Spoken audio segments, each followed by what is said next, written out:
Povo de Deus, paz do Senhor Jesus. Você que trouxe um exemplar da Bíblia Sagrada, por favor.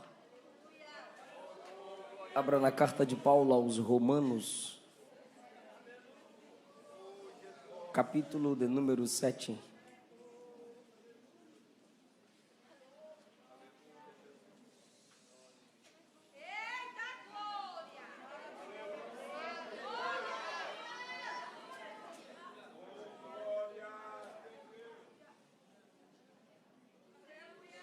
Carta de Paulo aos Romanos, capítulo de número 7.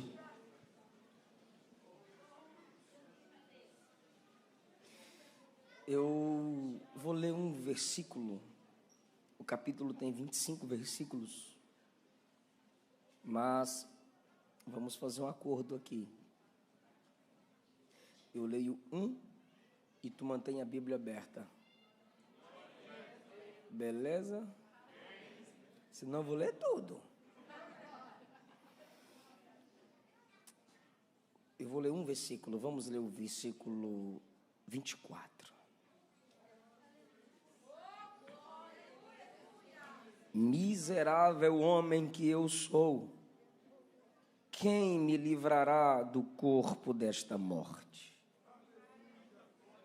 Toda a igreja, 1, 2, 3.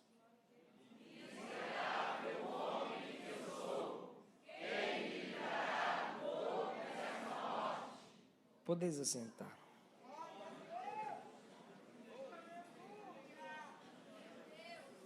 Minha gratidão a Deus pela vida do bom samaritano, pastor Moisés, pastora Michele, Mateus. A minha família ama essa família. Instrumentos de Deus, como já disse a minha esposa, para a nossa vida. A Jax e Thalita, um casal cheio de Deus, que há muito tempo tem inspirado muitos e assim continuarão. Agradecendo aos mesmos, eu estou louvando a Deus pela vida daqueles que com eles trabalham, servem aqui. Toda a equipe do Bom Samaritano e Academia de Pregadores, que Jesus prospere a cada um de vós e a vossa família. Minha especial gratidão a Deus pela vida da minha esposa, que é um instrumento gracioso de Deus na minha vida, cantora, missionária, pregadora, escritora. Daqui a pouco eu não sei o que é que eu vou fazer, não. Cantora, compositora, missionária, pregadora. O melhor de tudo é esposa e mãe, né, amor? Louvamos a Deus pela vida dos nossos filhos, a Esther Caroline, pica-pau de Jesus.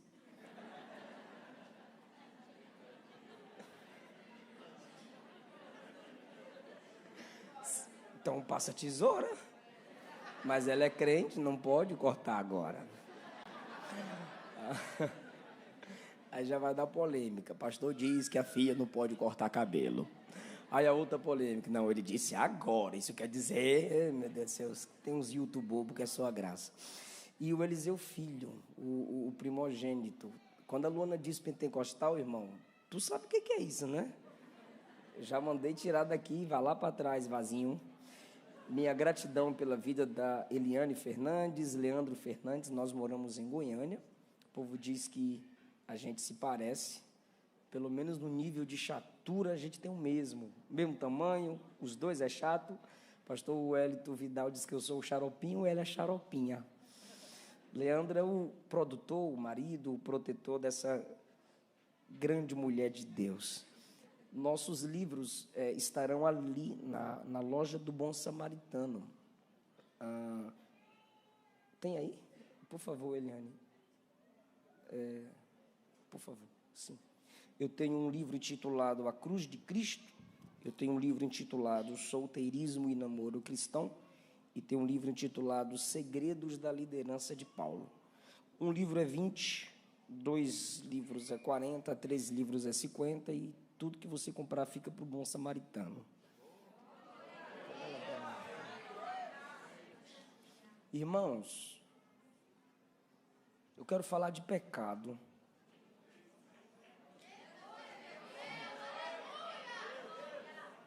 E a vitória sobre ele. o glória tinha que ser maior. O pecado e a vitória sobre ele.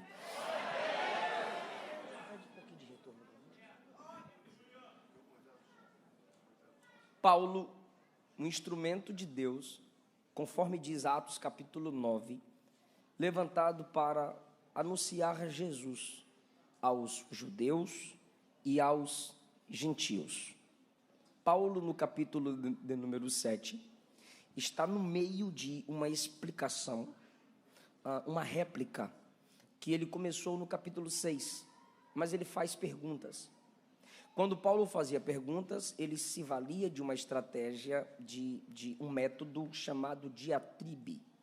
É quando você escreve um texto ou faz uma pergunta, já imaginando a resposta opositora do leitor. Então, quando ele escreve o capítulo de número 6, dizendo que não fomos libertos para pecar, mas do pecado, deixando claro que a graça não te dá direito de pecar, ela te entrega o dever e a capacidade de ser santo, ele já imagina os níveis de perguntas. Sabe aquelas perguntas que estressam a gente nas lives? Ele já imagina aquele tipo de pergunta opositora. Então, ele já vai se preparando no capítulo 7 para responder tais questionamentos e confirmar a sua doutrina, que será concluída no capítulo 9. Porém, quando ele se dedica a doutrinar, ele entrega a sua alma no que ele escreve, pois a inspiração não anula a consciência. Paulo é um homem que tem o seu preparo, Deus se vale de sua intelectualidade, capacidade mental, cognitiva, e Deus o usa, e quando Deus o usa para ser um instrumento para as igrejas de todos os tempos, a personalidade de Paulo se apresenta no capítulo 7. E o versículo de mais profundidade, de um nível descido do capítulo 7, é quando Paulo olha para si mesmo e faz uma pergunta. Ele olha para si mesmo e para fora de si. Quando olha para si, ele diz: eu sou um homem miserável.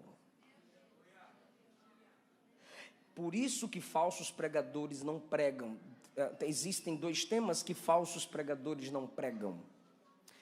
Eu posso dizer 2 tipos de conteúdos. Falsos pregadores não pregam o que Jesus pregou. Porque se teve 2 assuntos que Jesus combateu, foi hipocrisia. E o segundo assunto que Jesus expôs foi inferno. E como eles são falsos, eles não gostam de falar de inferno. Porque o falso prega mentira, e a mentira tem que ser enfeitada para impactar.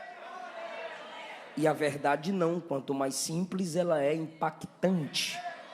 Eles isolam as pregações de Jesus e as cartas paulinas, porque tratam dos problemas da igreja, revelam que o homem é falho, caído, miserável, pobre, cego, nu, pecador, dependente da graça.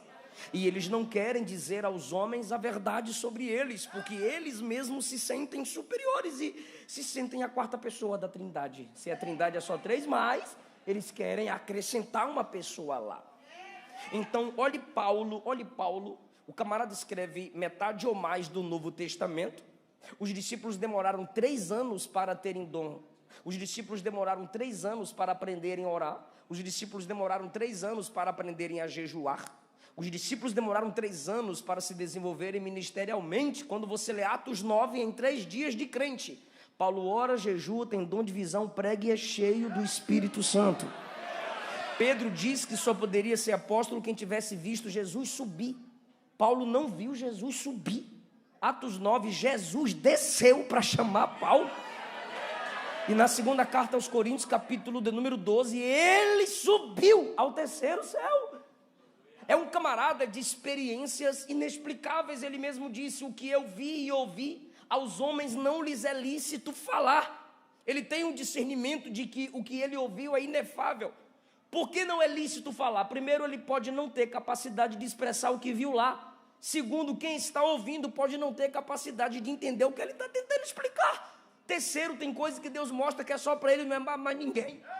Então ele diz: o que eu ouvi não é lícito aos homens falar. Paulo, um homem que o mistério do evangelho do Antigo Testamento é revelado a ele como dispensação da graça. Ou seja, desde o Antigo Testamento o evangelho já era anunciado. Ele mesmo diz que Deus pré-anunciou um anúncio antes a Abraão, o evangelho. Mas foi exposto diante de nós, desvendado diante de nós. Paulo foi um instrumento para o desvendamento do mistério, para o desvelar, tirar o véu do que cobria a maior revelação para a humanidade, o único Salvador Jesus. Paulo é esse camarada, falava vários idiomas. Paulo, cheio do Espírito. Paulo, o maior plantador de igrejas no Novo Testamento, quando vai orar, porque o capítulo 7 é uma oração, ele diz: miserável homem que sou. Ele não se eleva, ele não se ensoberbece. Agora, por que ele chega ao nível sincero? Por que ele chega ao nível de dizer: sou miserável? Porque ele está tratando do pecado. Ele está tratando de uma realidade. Ele está falando de algo sério. E, sabendo ele que nem todos os leitores têm o nível de compreensão que ele tem de revelação, ele vai falar de forma análoga. Ele vai fazer analogias. Ele vai pegar aquilo que conhecemos e colocar do lado do que ainda não conhecemos, mas ele está prestes a nos ensinar.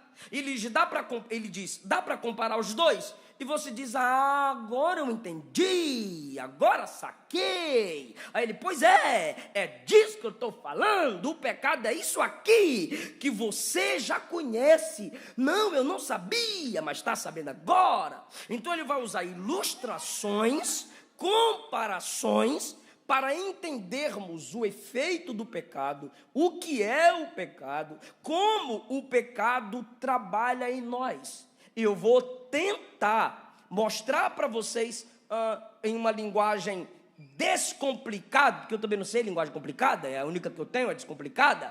Mostrar para vocês como Paulo tentou facilitar a comunicação para que os leitores originais, ou seja, a igreja de seu tempo, e nós, porque a palavra inspirada por Deus para a igreja, pudéssemos entender.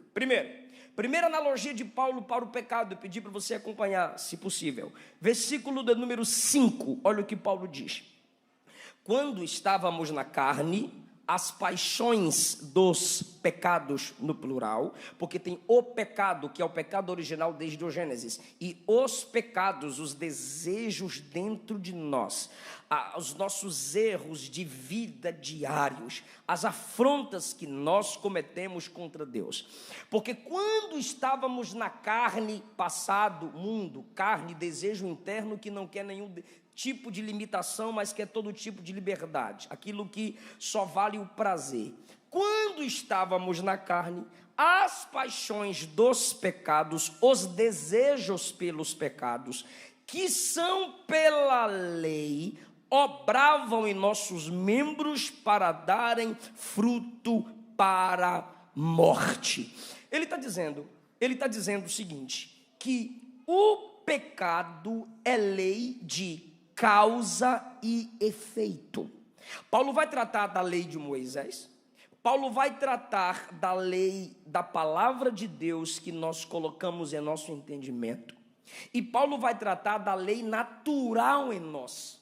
Nesse capítulo 7, a lei de Moisés, a lei da palavra de Deus implantada em nós, e a lei natural dentro de nós, que nos chama para baixo, que nos chama para o pecado, que faz nos afrontar e confrontar Deus. Sabe a hora de comer? É lei, o estômago diz comer, e você tem que obedecer à lei natural. Sabe a hora de dormir? O zóio fecha e diz dormir, é lei natural. Ou seja, Paulo chama de paixões, desejos, instintos, mas ele completa o versículo 5 dizendo: obravam, ou seja, agiam trabalhavam em nossos membros para darem fruto para morte. Então ele está dizendo, o pecado é lei de causa e efeito. Lei é aquilo que você não pode quebrar, você não consegue quebrar, você tem que se submeter a ela. A ciência também, a ciência da lei da causa e efeito afirma. A ciência da lei da causa e efeito afirma, isso aqui é ciência. Nenhum efeito é quantitativamente maior. Nenhum efeito é qualitativamente melhor que a causa.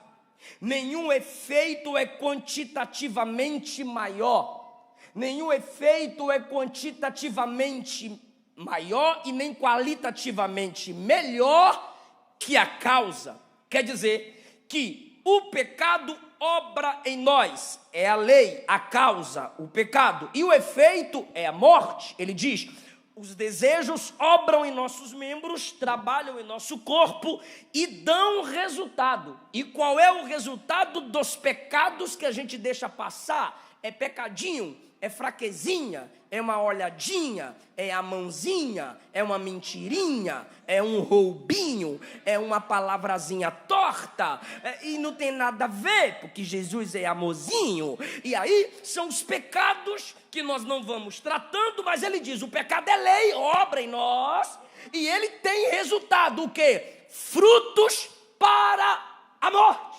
Então é uma lei que você diz, eu não consigo, é maior que eu, ok, é uma lei natural, porém vai ter um efeito, e como lei de causa e efeito, nenhum efeito é quantitativamente maior, nenhum efeito é qualitativamente melhor do que a causa, é o que diz a ciência. Isso quer dizer que a consequência não é pior que o pecado. E o que a gente teme quando pecamos? A consequência. Mas a lei de causa e efeito é, não há quantitativamente maior e não há qualitativamente melhor, nenhum efeito mais que a causa. Ou seja, se a gente se importa demais com o efeito, é o pecado que é o pior. E Jesus não morreu pela consequência apenas. Jesus morreu pela causa. O pecado gera a morte. Se Jesus morreu pelo pecado, o pecado é a causa. Se ele já venceu a causa, ele venceu o pecado por nós e estamos nele, não devemos temer a consequência. Por isso diz a Bíblia que ele carregou sobre si enfermidades e dores. Enfermidade é a causa, a dor é a consequência, ele carregou os dois. Isaías 53, quando diz que ele carregou enfermidade e dor, está no contexto da cruz. Então o pecado é uma enfermidade, nem toda enfermidade é pecado, mas todo pecado é uma enfermidade. O pecado e a enfermidade, a dor é a consequência. Só que a gente se importa demais com a dor, mas não tem dor sem enfermidade. Não tem morte sem pecado. Então tem gente querendo tratar a consequência. O problema do Brasil é a educação. O problema do Brasil é a pobreza. Mentira! O problema do Brasil e do mundo inteiro é o pecado. Não há governo que consiga resolver. Só a mensagem da cruz. Só o sangue de Jesus. Segundo lugar, Paulo diz, o pecado foi apresentado pela lei. Sim, ele disse no versículo 7, bora lá? Versículo 7, que diremos, pois, é a lei pecado? Não, a lei de Moisés não é pecado, de modo nenhum. Mas eu não conheci o pecado, senão pela lei. Porque eu não conheceria a concupiscência, desejos descontrolados, se a lei não dissesse, não cobiçarás. Paulo não usa o não adulterarás, não assassinarás, não. Ele diz, eu não conheceria que seria pecado se não fosse a lei, porquanto a lei diz, não cobiçarás, porque o pecado entrou no mundo pela cobiça. Adão e Eva viu o fruto, desejou o fruto para tomar do fruto. A cobiça, a fonte no coração, é a fonte da maioria dos pecados da humanidade, se não todos. Então Paulo trata direto na cobiça, o desejo no coração por aquilo que Deus não projetou para mim. E ele diz assim: a lei me mostrou o pecado. Quem tem filho sabe do que eu vou falar, tem a tomada lá. Se a mãe não dissesse não toca, ele não tocaria.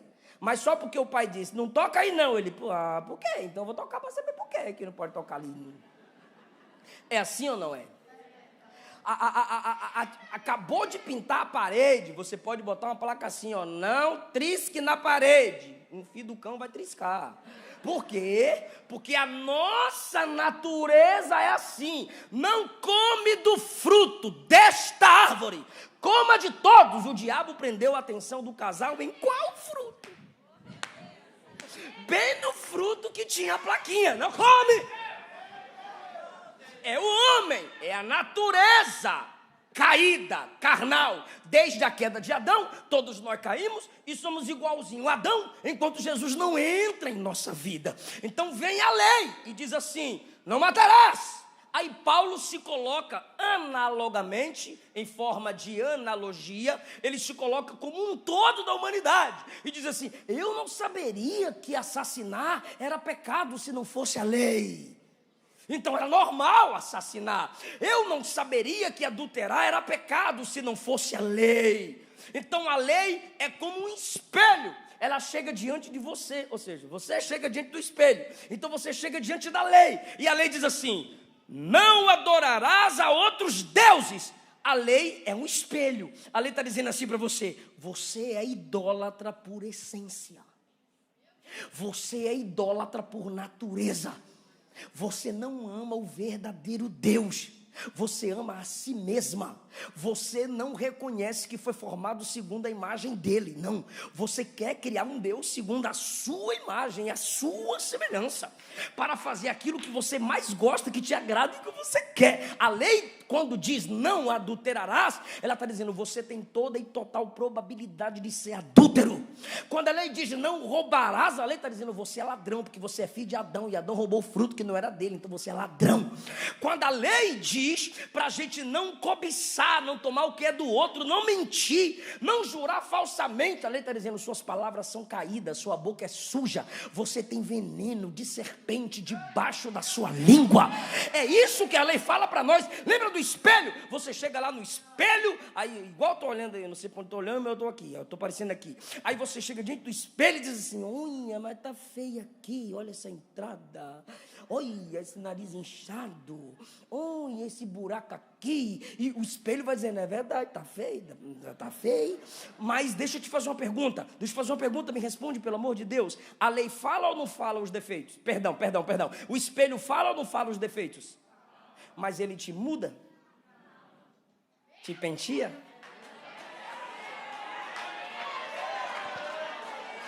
É isso que Paulo está dizendo para crentes que querem se submeter ao legalismo, se submeter à lei de Moisés para tentar agradar a Deus. Não consegue. A lei olha para você e diz: você é assim, você é feio, você é sujo, você é aquilo, você é isso. A lei só serve para isso. Aí você tem que cair de joelho e dizer: Jesus, e agora? Aí vem a graça: você é sujo, mas eu te lavo. Você é caído, mas eu te levanto. Você é pecador, mas eu te restauro.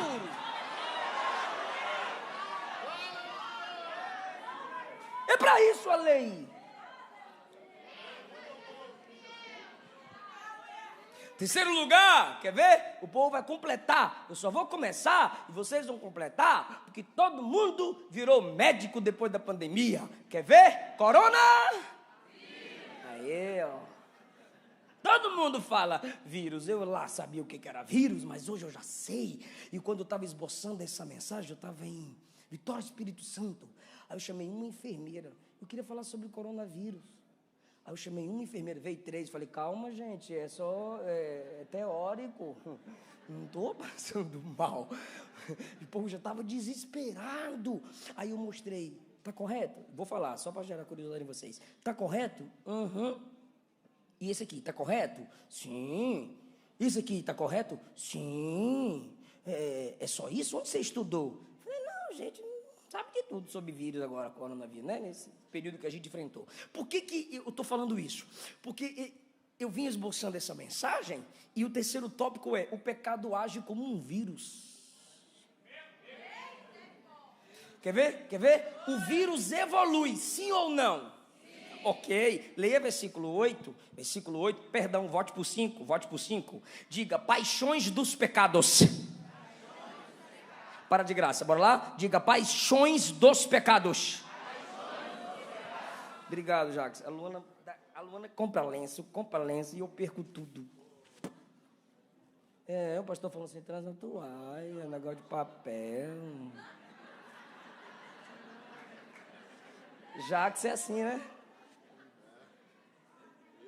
Olha lá, aí a mulher traz uma toalha. Homem é só a graça, só mulher para amar homem mesmo, meu irmão. Minha esposa, ó, Eliseu. Por causa disso que eu não uso, porque botando meu nome nas coisas. Então, o pecado age como um vírus. Quer ver? Versículo 5, vem comigo, paixões. Ok, agora leia versículo 8, por favor, comigo. Não precisa você ler em voz audível, só acompanha. Mas o pecado, tomando ocasião pelo mandamento, obrou em mim, agiu em mim toda concupiscência. Diga: concupiscência. Sabe o que é isso aqui? O que é paixão, pastor? Desejo. E o que é concupiscência? É difícil, né? Concupiscência. O que é paixão? Desejo. E o que é concupiscência? Desejos descontrolados. Opa, evoluiu. O que é um desejo no 5 é um desejo descontrolado no 8. Porque o homem tem em si o instinto de proteção. E a gente descontrola. Quando é que a gente tem o instinto descontrolado? Quando, para nos protegermos, matamos.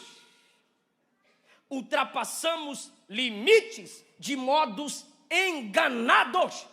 Deus nos deu o instinto de multiplicação. E quando é que a gente tem esse instinto, esse desejo descontrolado? Quando nós mentimos para multiplicar, quando nós cobiçamos para multiplicar, ou mantemos relação sexual fora do casamento, que era para multiplicar, para fazer filho, né? Mas as pessoas dão um jeito de impedir. Mas o desejo da relação sexual vem do instinto que Deus coloca no homem de multiplicação. Também Deus colocou no homem o desejo, o instinto da comunhão. Por que adoramos? Por que cultuamos? O instinto no ser humano de comunhão. Por que há várias religiões? Por que as pessoas estão nas falsas religiões, caídas, mentirosas e satânicas? É o instinto de comunhão, mas descontrolado. O instinto da comunhão controlado é quando o homem adora simplesmente ao verdadeiro Deus. Descontrolado é quando ele se entrega a orgias, a religiões pagãs, para satisfazer o instinto da comunhão que foi colocado nele. Então entenda que o pecado é como um vírus. O vírus, ele evolui. Ele começa no versículo 5 como desejo. No versículo 8, concupiscência, desejo descontrolado. Olha o versículo 13, versículo 13, versículo 13, versículo 13. Logo, tornou-se-me o bom em morte, de modo nenhum. Ele está falando não que a lei seja a morte, mas o pecado, para que se mostrasse pecado, operou em mim a morte pelo bem. Ou seja, eu conheci a lei, e o pecado que me foi apresentado pela lei me matou, espiritualmente falando, a fim de que pelo mandamento o pecado se fizesse excessivamente maligno. O que começa como um desejo se torna um desejo descontrolado e depois ele é excessivamente maligno. Ou seja, quando você não trata o pecado na causa, quando você não cala a boca e senta para ser tratado onde você caiu, onde você manchou seu ministério, o pecado vai evoluindo como um vírus em você, e o que era só como um desejo se torna um desejo descontrolado e se torna maligno, ou seja, uma semente satânica em nós.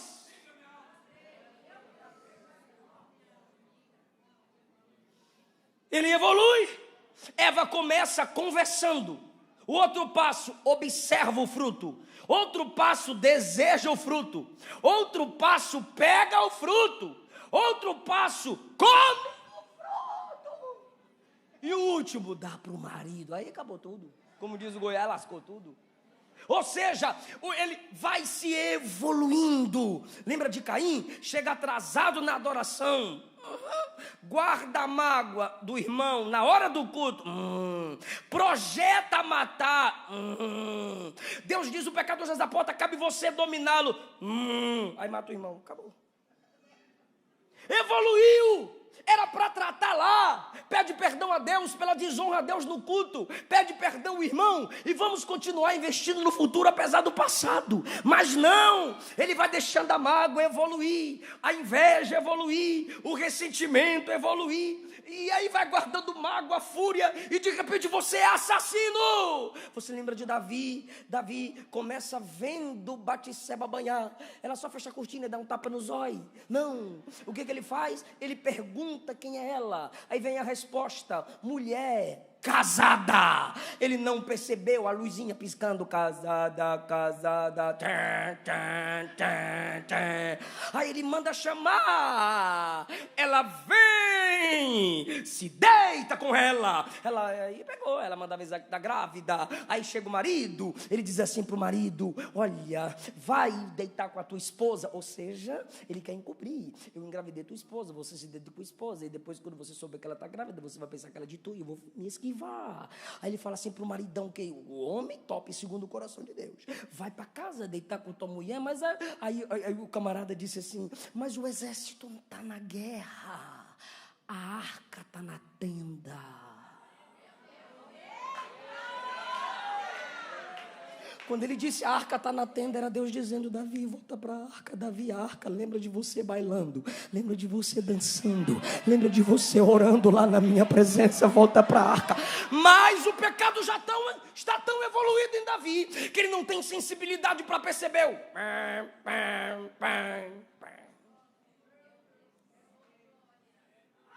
E fica 2 anos fugindo de Deus, escondido o seu pecado e adoecendo. Os ossos doíam e ele não confessava. O pecado evolui. Sansão vê Dalila, fixa o olhar, convida para a cama, brinca com o segredo, conta o segredo. O espírito sai, ele não sente. E o herói virou palhaço. O pecado é como um vírus, ele evolui. Pede perdão logo, confessa logo, jejua logo, mete a cara no pó logo, muda de emprego, sai dessa rua, sai dessa cidade, mas não perde tua família, não perde teu ministério, não perde tua chamada, pelo amor de Deus. Lembra do Salmo 1? Bora lá, só para quem lê Bíblia. Salmo 1, bem-aventurado o varão que não, segundo o conselho dos ímpios, e não se detém no caminho dos e não se. Começou andando, parou, sentou. É a evolução do pecado. E quando o pecado evolui, tu não. Ele domina. Se não matar o vírus no início, ele evolui e a gente morre. Olha o versículo 9. O pecado reviveu e eu morri. Olha o 11. O pecado me enganou e me matou. Ele está usando analogias que o pecado mata a comunhão com Deus, mata a paz, mata o nosso culto. E vírus que evolui, mata. Deixa eu fazer uma pergunta: vírus vive sim ou não? Morre sim ou não? Ressuscita sim ou não? Não? A cepa. Você diz, você já estava vencendo e de repente, olha ele aí de novo. Sim ou não? Tu tomou quantas vacinas? Por que a primeira não matou? Que a praga fica vindo e ressuscitando, morre, vai e volta. Sim ou não? Goiânia já está na qual? Eu tomei a segunda. Olha aí, nem sabe. Olha aí, só uma, eu tomei 2. Já está dizendo que está chegando a terceira. Ou seja, vai matando, vai enfraquecendo ele, vai matando ele. Por quê? Porque quando você pensa que ele já foi, olha ele de novo. Quer ver a analogia da ressurreição do vírus? Quem aqui pegou coronavírus só uma vez? Só uma vez. Melhor, baixa a mão. Quem pegou 2? Ressuscitou. Sim ou não? Voltou a agir em tu, sim ou não? É a analogia do pecado. Paulo diz assim, o pecado reviveu, versículo 9, e eu morri. Olha o 11, ele me enganou. Você diz, eu peguei o corona, fiz o que pude, de repente voltou de novo, é o vírus, me enganou, miserável. E o que aconteceu? Eu morri, ou seja, ele vive, ele morre, ele ressuscita, é analogia com o pecado. Está preparado para dar glória a Deus? Isso aqui eu fiquei com medo de errar, mas quando as enfermeiras desesperadas falavam assim, tá certo, eu falei, opa, tô crente. Quer ver? Quer ver? Todo vírus, perdão, é porque a mensagem é nova, irmão. Aí eu prego empolgado. Todo antivírus possui nele o... Opa, nós é inteligente. Todo antivírus possui nele o vírus. É por isso que só Jesus pode nos libertar do pecado. Por quê?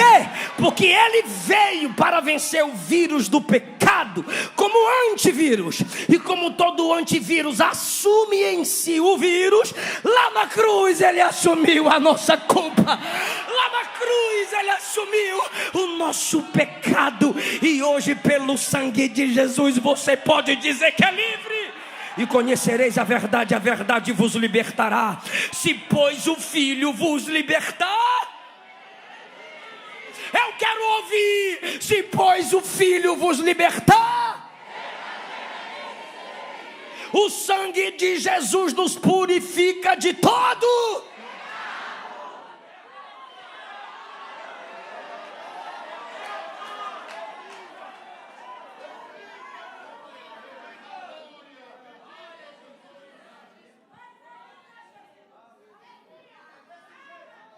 Vírus são alimentados pela exterioridade. Por isso que a gente mete esse negócio na cara. Como é que os mais velhos dizem? Pega no ar. Ninguém voa, mas está no ar. Sim ou não? Se alguém como eu que tem rinite alérgica e coriza faz assim, povo, o sangue de Jesus tem poder. Externo, o vírus aí dentro é alimentado também pelo que está do lado de fora. Então, como o vírus do pecado o vírus do pecado aqui dentro, em nossa natureza caída, aquela lei natural em nossos membros, peca, mente, cai, beija, vai pra cama, pega mesmo, rouba mesmo, mente, engana, aquela lei aqui dentro é alimentado pelo externo, pornografia, fixar o olhar, e como o que é de fora, que alimenta o vírus do pecado aqui dentro, a gente tem que olhar para aqui dentro, aqui para dentro, e falar o que o salmista disse no Salmo 119, verso 11, eu fiz a melhor coisa, guardei, a melhor coisa, a tua palavra, no melhor lugar, no meu coração, para o melhor propósito, não pecar contra o Senhor. Aleluia, eu quero aqui dentro. O que Deus disse? O que Deus disse a Josué? Josué capítulo 1, medita, coloca na mente, na minha lei, dia e noite.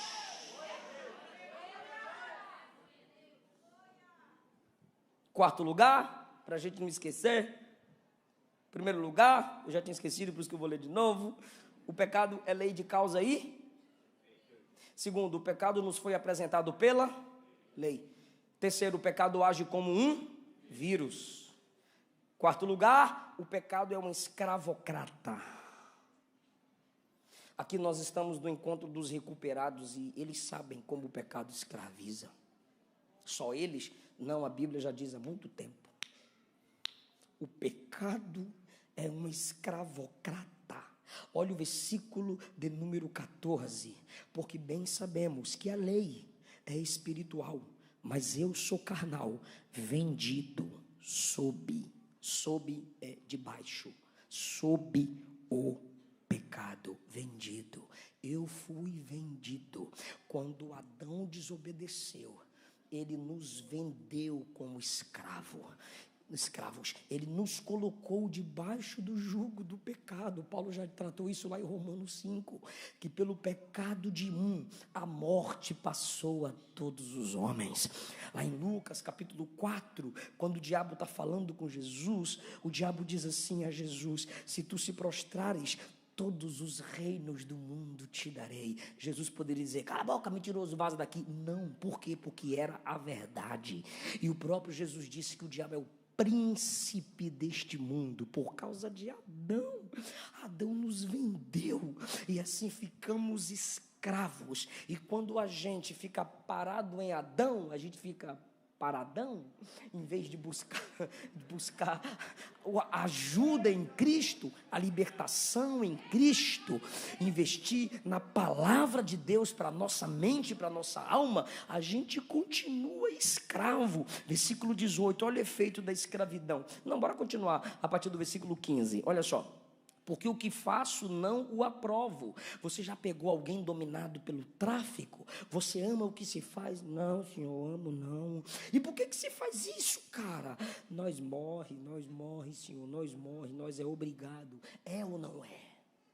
Ou seja, o que eu faço eu não aprovo. Eu já tentei sair dessa vida, eu não concordo com o vício, eu não concordo com essa prática, eu sei que é contra os princípios de Deus, mas eu não consigo, porque eu não aprovo, pois o que quero não faço, e o que aborreço, o que eu odeio, isso eu faço. Eu odeio a doença, mas o pecado que me escraviza me adoece.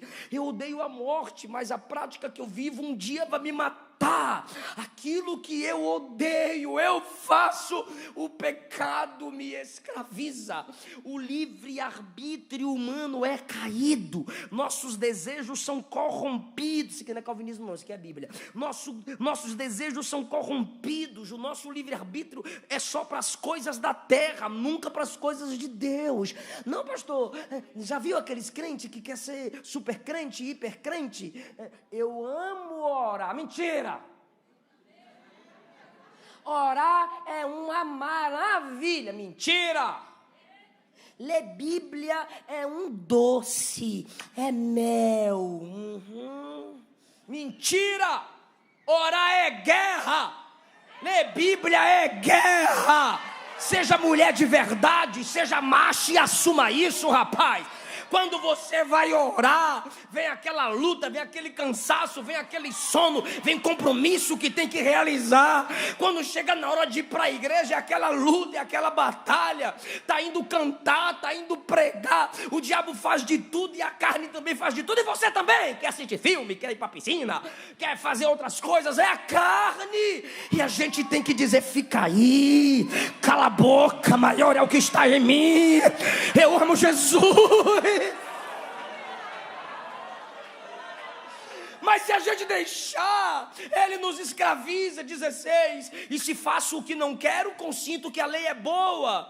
Se não faço o que não quero, consinto que a lei é boa. Ou seja, não é a lei que me obriga a pecar, é o pecado que me escraviza. 17, de maneira que agora já não sou eu que faço isso, mas o pecado que habita em mim.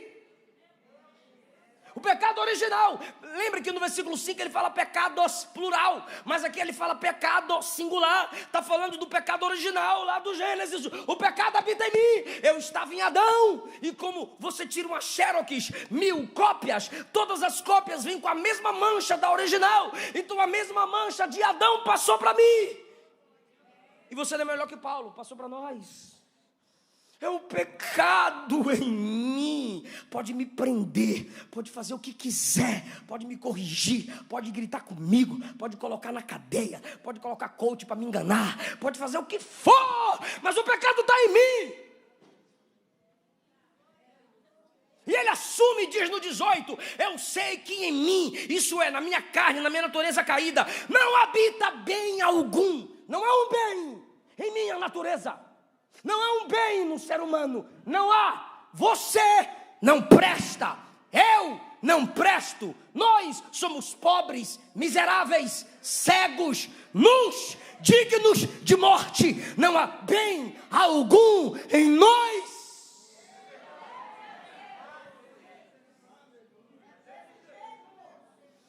O querer está em mim. Eu até desejo ser um crente melhor, eu até desejo ser um pai melhor, eu até desejo ser um marido melhor, eu até desejo ler Bíblia. O querer está em mim, mas eu não consigo realizar o bem contínuo.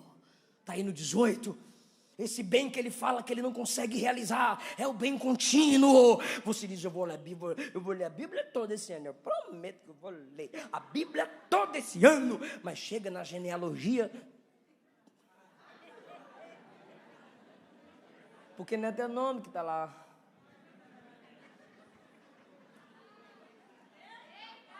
Eu prometo que esse mal eu não cometo mais. E de repente, olha tudo de novo aí.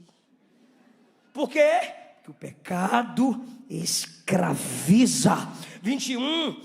Então, acho esta lei em mim. Que lei? A lei que eu falei do versículo 5. Aquela lei natural que diz, peca, peca, peca, peca, peca. Está em você. Você é humano, você gosta disso. Bora, é nós contra Deus. É nós contra Deus. Ó, eu acho essa lei em mim. 21. Que quando quero fazer o bem, completa. O mal está comigo. Lembra do escravo? Aqui está o escravocrata, aqui está o escravo, e ele tem um escravo ferido. Aí o escravocrata diz, pega essa água e leva para lá. Aí você, o escravo, está passando com a água. Mas você viu um amigo ferido, um escravo ferido. Aí você dá uma olhada assim, porque a cabeça do escravo é sempre baixa. Ele diz, toma um pouquinho de água. Eu estou querendo fazer o bem. E quando a água vai chegando lá, o escravocrata está aqui. Quem te mandou? Você não faz isso. Você faz o que eu mando. Continua. É a analogia que Paulo está dizendo.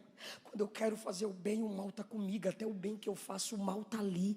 Até na minha santidade tem pecado. Até na minha pureza tem sujeira. Até nas minhas obras de justiças. Elas são comparadas para Deus como um trapo de imundície, gente.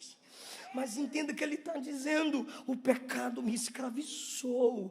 Aí ele diz assim, portanto, 22, no homem interior tenho prazer na lei de Deus. Ele está dizendo, o meu espírito tem prazer nas coisas de Deus, mas eu tenho que vencer o corpo e tenho que vencer a alma. 23, mas eu vejo nos meus membros outra lei, que é a lei da carne. Outra lei que batalha contra a lei do meu entendimento. Lembra do que eu falei no início da mensagem? A lei escrita por Moisés, a lei da palavra de Deus em nosso entendimento. O que é a lei do entendimento? É a palavra de Deus colocada em nossa mente. E ele diz assim, essa lei que batalha contra a lei memorizada, a lei de Deus, a Bíblia memorizada, me prende debaixo da lei do pecado que está nos meus membros. Nos membros do meu corpo. Aí a conclusão que ele chega é o versículo que a gente leu. Miserável homem que eu sou, ele está dizendo assim, ó, eu não sou top, eu não sou o cara, eu não sou o que a fotografia apresenta, eu não sou o que a homilética me ensina, a postura, a entonação, eu não sou o que o filtro disfarça, o que a maquiagem disfarça. Eu não sou o que os elogios dos meus amigos dizem. Ele diz, eu sou miserável.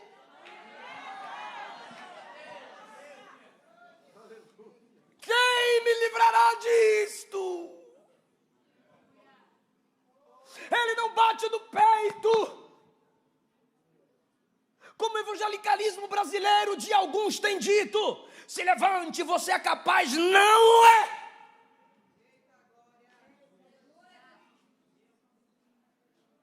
Paulo está dizendo que é miserável.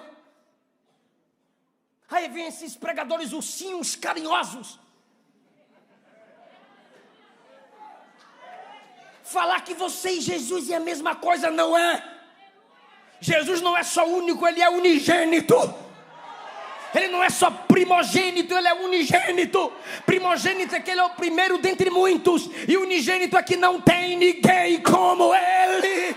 Aleluia, Jesus.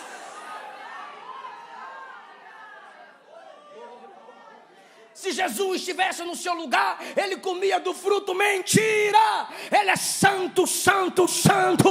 O único atributo elevado a 3 é a sua santidade. Respeita Jesus. Se humilhe, coloque a boca no pó. Ele disse: eu sou miserável. Quem me livrará do corpo desta morte? Fala aí, Roma. Pode falar, irmão. Roma. Você tinha um inimigo. Roma poderia te dar 2 opções. Os judeus apedrejavam. Roma dizia: vamos crucificar você. Aí você diria: não, é muito ruim. Vou colocar um advogado top aqui, você vai ver. Vamos pegar o camarada que você matou e amarrar no seu corpo. Só um exemplo vou usar, tá?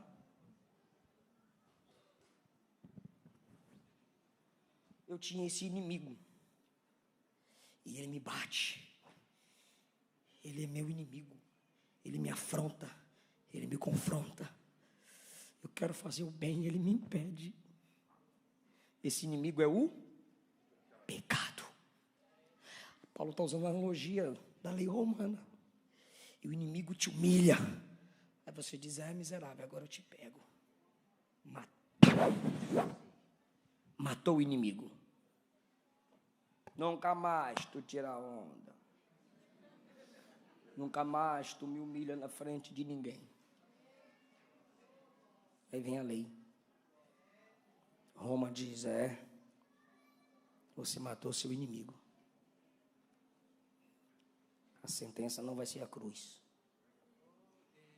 Vamos amarrar o corpo morto em você. O inimigo estava morto, mas apodrecendo em você. E você tinha que carregar até a deterioração do corpo do inimigo. E você morreria se ninguém te livrasse. Então o homem gritava pela rua: eu sou um miserável. Alguém me ajuda, eu sou um miserável. É Paulo dizendo: eu jejuei e eu venci ele 3 dias. Eu li Bíblia e eu consegui vencer 1 semana. Eu consegui ficar limpo 2 meses. Só que mesmo em jejum eu tinha os mesmos desejos. Mesmo com uma só mulher eu tinha os mesmos desejos. Mesmo eu congregando eu tinha a mesma batalha dentro de mim. Está morto, mas está em mim. Está morto, mas não me deixa. Está morto, mas está na minha natureza. Aí ele grita: quem me livrará do corpo desta morte? Só quem é educado vai me responder agora. Ele está pedindo ajuda, sim ou não? Sim ou não? Você pede ajuda e alguém te ajuda. Qual o mínimo que você tem que fazer? Qual é o mínimo que você tem que fazer? Ok, então você está com o pecado aqui, te matando, te humilhando, apodrecendo. E ele pergunta assim: pastor, por favor. Aí ele pergunta assim, ele diz assim: miserável homem que sou, quem me livrará do corpo dessa morte? Está pedindo ajuda, sim ou não? Está pedindo ajuda, sim ou não? E quando alguém te ajuda, o que é que você faz? Pelo amor de Deus, quando alguém te ajuda, o que é que você faz? Versículo 25: graças a Deus por Jesus Cristo nosso Senhor.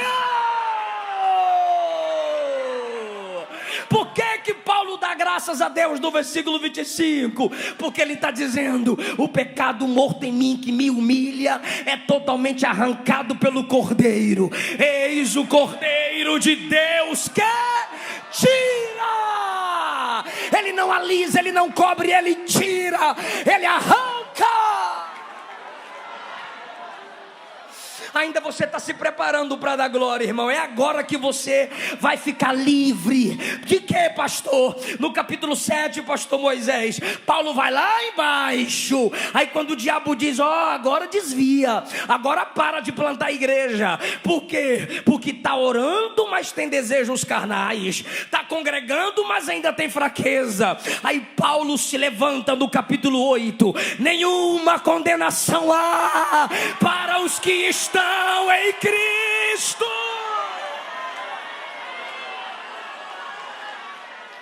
Que não vivem controlados pela carne, mas vivem controlados pelo Espírito. O pecado vem e diz, fica aqui embaixo. O Espírito Santo diz, não vai ficar aí embaixo. Eu levanto você, eu perdoo você, eu avivo você, eu restauro você.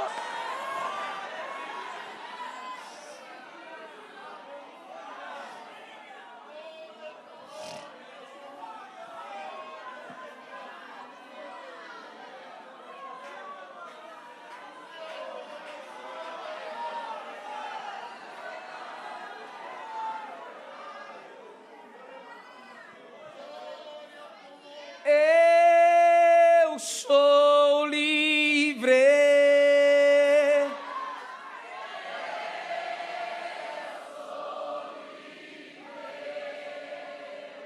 Nada além do sangue, nada além do sangue de Jesus.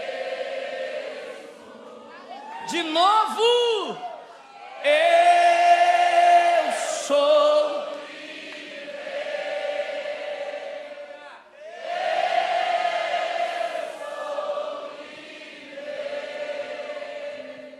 Nada além do sangue, nada além do sangue de Jesus.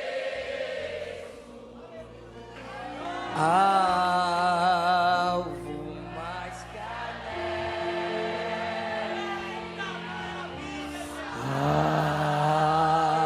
alvo mais. Só quem crê no sangue. Sim, nesse sangue lavar, canta mais alvo. De novo, de novo, de novo, canta filho, canta filha. Alvo mais, pela fé no sangue de Jesus, pela fé no sangue derramado lá na cruz. Aquele que confessa e deixa alcança misericórdia. Arrependei-vos e crede no Evangelho. Só glorifique a Jesus, Ele merece. Graças a Deus por Jesus Cristo.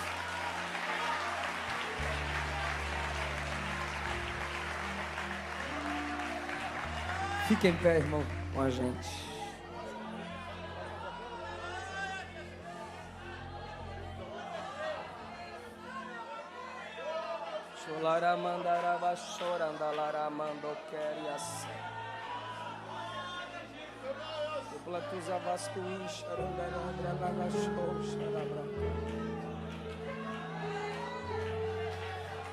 A graça te lava, a graça te purifica, a graça te restaura.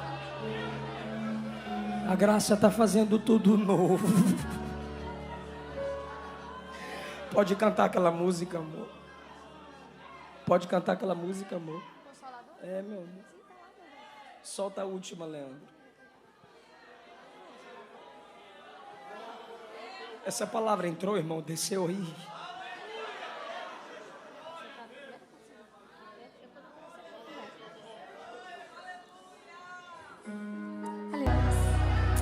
Aleluia! Graças a Deus por Jesus Cristo.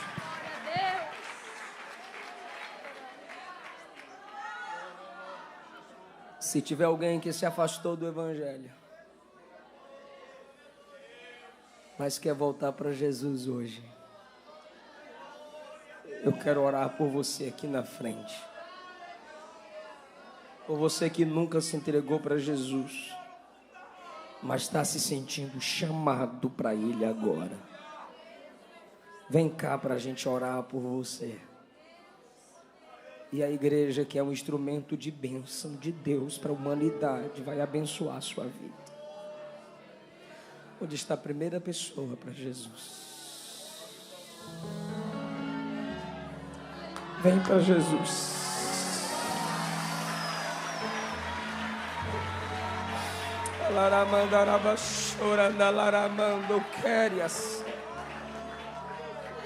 Aleluia, aleluia, aleluia, aleluia, aleluia. Vem para Jesus. Vem, porque só Jesus salva. Só Jesus liberta. Só Jesus transforma.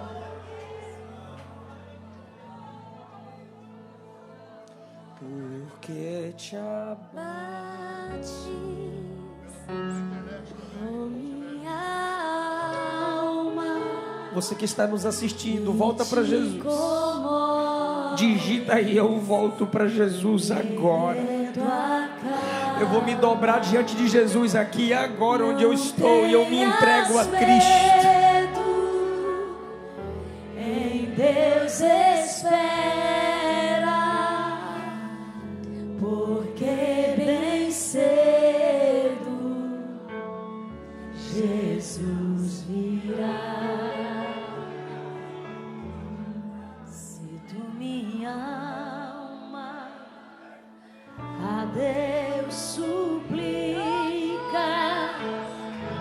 E não recebes, confiando fica, suas promessas Ele perdoa, Ele restaura, que são Ele te livra do corpo desta morte. Infalíveis pra te valer. Canta, canta, canta, canta. Porque te abates, ó minha alma, e te comove. Uma vida, duas vidas, três vidas, quatro vidas, cinco vidas, 6 vidas, 7 vidas, 8 vidas, 9 vidas. Medo, em Deus espera, porque bem cedo Jesus virá. 10 vidas. Ele intercede por ti, minha alma, espera nele com fé e calma. Jesus de todos, Deus uma lição. Ora por eles, pastor Moisés. E te abençoa dos altos céus.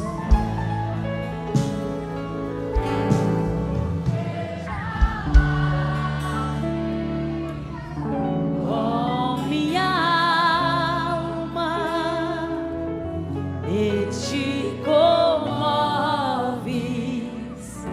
perdendo a calma. Não tenhas medo, em Deus espera, porque bem cedo Jesus virá.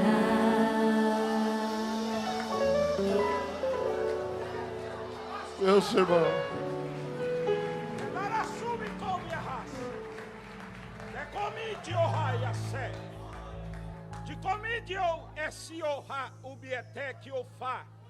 Lebru etio epla hasumiko iplesia. Reobi assumi na yasi e come hai. Te levantei e efácia omidiohai. Te digo assim, o inferno reboitio e plácida, se reuniu e plá atui o ple contra a Rússia esta comôntia. Mas te digo assim, eu, Senhor, revoltia e platicominécia, de ecoiofácia, coloquei por terra a reunião e disse, revócia, a obra é minha, revácia, revoltia e ócia. E tu disseste, Senhor, como será? Decouve-a sai.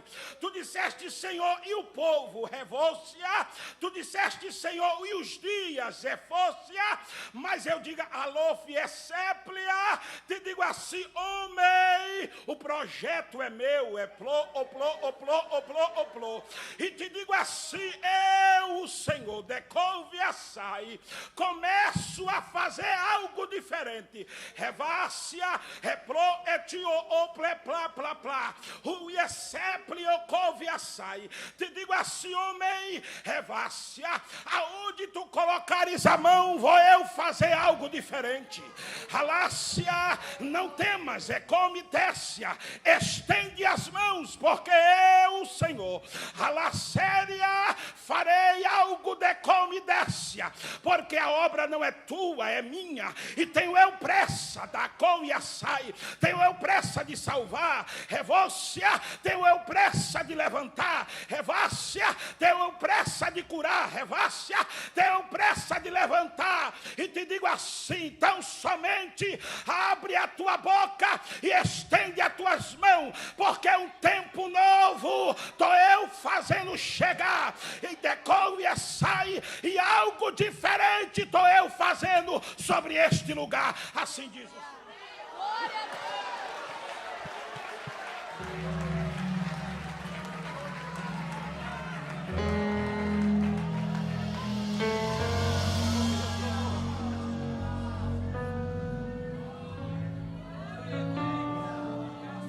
Glória ao nome de Jesus. Glória ao nome de Jesus. Glória ao nome de Jesus. Tem hora que eu penso que eu sou meio doido, irmão. Eu não sei porque eu tenho certeza de uma coisa, eu sempre disse. Jesus não colocou todos os sonhos que estão aqui dentro do meu coração para morrer comigo. Eu preciso de você para me ajudar. Eu preciso de você para entender a visão que Deus colocou para nós fazermos. Isso aqui não é igreja, não. O objetivo não é isso aqui se tornar uma igreja. Pode ficar todo mundo bem descansado por aí. Mas que eu quero avançar no reino, quero.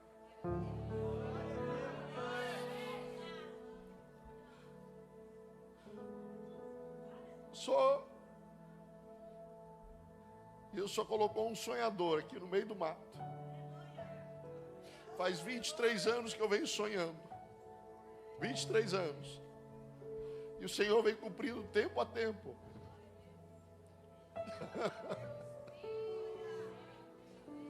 Eu disse para Jesus, Jesus, pode estar vazio de gente, mas não pode estar vazio da tua presença. Mas se estiver cheio de gente e cheio da presença, é melhor ainda. Porque daí o povo vem na presença dele e faz aquilo que ele quer. Olha aqui, ó. É isso que a gente precisa, salvação de almas. Pai, em nome de Jesus, eu oro pelos teus filhos que vieram à frente, por essas vidas que vieram à frente aqui, em lágrimas, se rendendo a Ti, se rendendo na Tua presença.